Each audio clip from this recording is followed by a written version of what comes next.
dhagaystayaasheena iyo daawadayaasheena sharafta mudan kusoo dhawaada barnaamijka wixii cusub ee wararka ee Gaacar Media TV. Barnaamijka wixii cusub ee wararka ee Gaacar Media TV waxaan idinkugu soo gudbinaa arrimaha siyaasadda, teknolojiyadda, difaaca, dhaqaalaha, arrimaha bulshada, sayniska iyo wixii la mid ah. Mar walba barnaamijka wixii cusub ee Gaacar Media TV wuxuu idin soo gudbiyaa wararka xiisaha leh ee hortabinta leh, kuwaasoon isleenahay inay yihiin warar cusub oo bulshada mar walba xiisa gelinaya. Haddaba maanta waxaan idinkugu soo gudbin doonaa 3 qodob oo ay ka mid yihiin adeega WhatsApp oo mar qudha hawada laga waayay, gaar ahaan maanta subaxdii. WhatsApp waa shirkad waxay ka mid tahay ama waxa iska leh shirkadda Meta. Marka adeegeega maanta caalamka oo idil marba hawada ka baxday, marka arrinkaas sababta kaliftay warbixin ku saabsan ayaan idin haynaa. Qodobka labaad, Zelensky oo dhaleeceeyay Israel kadib markii Israel ay taageer u weysay Ukraine, waa warbixin aad u xasaasi ah.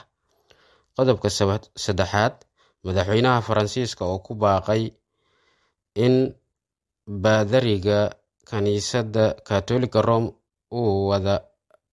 uu dhexdhexaadiyo madaxweyne Putin iyo madaxweyne Biden si xal loogu helo arrinka Ukraine.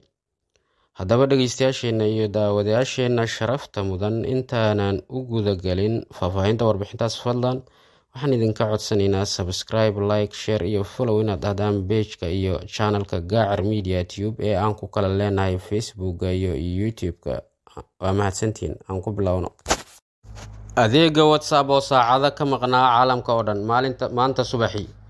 Waxaa la sheegay sababta uu adeega WhatsApp-ka saacadaha caalamka oo dhan ugu go'ay inay tahay dayactir lagu sameeyay aaladda, taasoo markii laga dhigay in adeega laga joojiyay taleefanada duugoobay in aanan WhatsApp lagu isticmaali karin. Adeega WhatsApp-ka ee maanta subaxii istaagay sidoo kale waxaa laga dareemay wadamada Geeska Afrika ku yaala oo adeega WhatsApp-ka uu ka maqnaa maanta subaxii. Shirkadda Meta ayaa sheegtay sababta adeega WhatsApp ee go'ay maanta in ay ahayd cillad farsamo oo markii dambena in la hagaajiyay oo uu adeega dib u soo noqday, ayay sheegtay shirkadda Meta. Warbixin hadda ka hor ay soo saartay WhatsApp ayay ku sheegtay laga bilaabo Oktoobar 24 sanadka 2022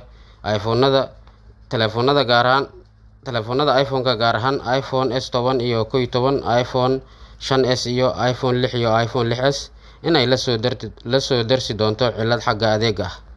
Aaladda adeega WhatsApp-ka waxaa la sheegay tirada macaamiisheeda in ay yihiin 2 bilyan oo qof, iyadoo la sheegay dadka ugu isticmaalka badan in ay ku kala nool yihiin Yurub, Ameerika, Bariga Dhexe iyo Afrika.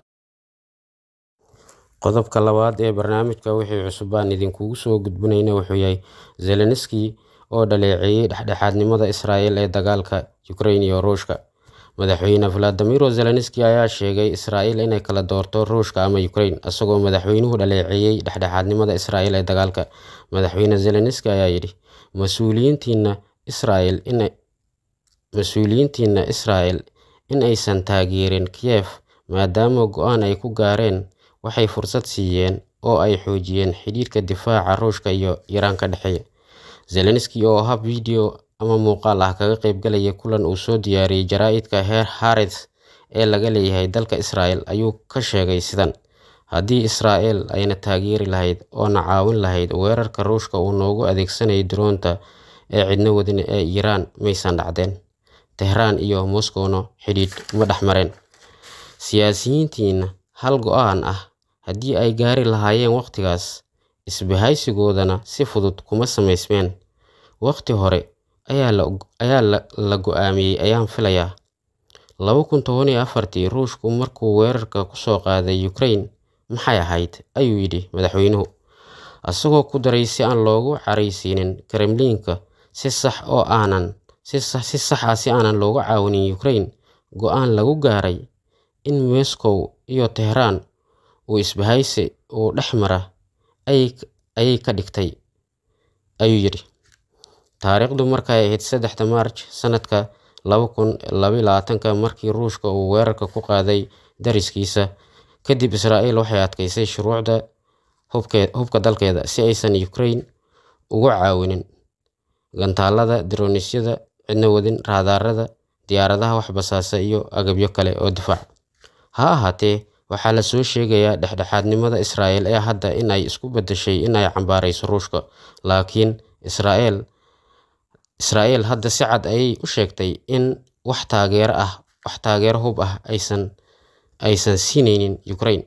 Warbaahinta Agence France Presse ama AFP ayaa ku soo warantay in wasiirka difaaca Israa'iil Mr. Gantz uu la hadlay ama u sheegay dhigiisa Ukraine Alexei Reznikov, isagoo Gantz yidhi Israa'iil wax hub taageero ah ma siinayso Ukraine. Inkastoo Israa'iil caddaysay halka ay ka taagan tahay colaadda Ukraine iyo Ruushka, haddana qolada Kiev joogta arrinkan wuu u cuntami waayay. Zelensky ayaa ka codsay Israa'iil in ay mid doorato Ukraine ama Ruushka. Dowladdiina cidda ay taageerayso si ay u doorato waqtigeeda hadda soo ma ahan, asagoo leh ayaa la maqlayay madaxweyne Volodymyr Zelensky. Qodobka saddexaad ee maanta aan idinkugu soo gudbinayna barnaamijka wixii cusub ee Gaacer Media Tube wuxuu yahay madaxweynaha Faransiiska oo ka codsaday baadariga weyn ee kaniisadda Kaatooliga ee Rome in uu wada heshiisiyo ama wada hadalsiiyo Biden iyo Putin si xal loogu helo colaadda Ukraine. Madaxweyne Macron wuxuu ka mid yahay mas'uuliyiinta doonaya hab diblomaasiyadeed in lagu xalliyo qalalaasaha Ukraine.